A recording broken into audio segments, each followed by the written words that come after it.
नमस्कार, म ज्योतिषी कल्पना सुवेदी।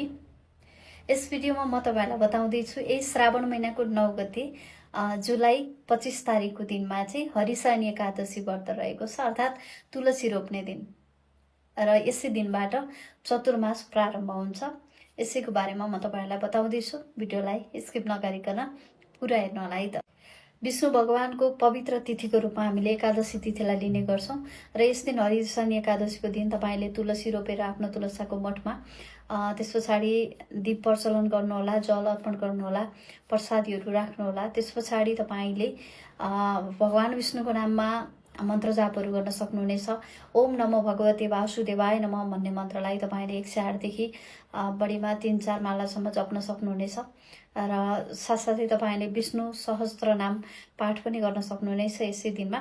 र यस दिनमा जब तपाई व्रत बस्नुहुन्छ तब तपाईले श्रद्धापूर्वक आफ्नो गच्छे अनुसार चाहिँ कुनै दुखी पीडितहरूलाई चाहिँ दान गर्नुहुन्छ भने तपाईलाई अनन्त पुण्य मिल्नेछ।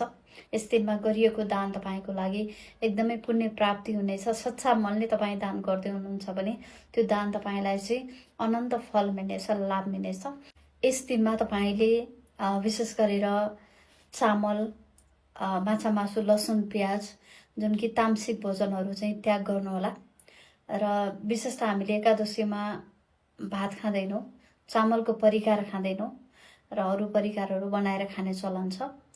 र त्यसै गरेर तपाईको एकादशीको व्रतले विशेष त मनमा शान्ति हैन तपाईलाई आनन्द दिनेछ भने शारीरिक रूपमा पनि स्वस्थ बनाउनेछ।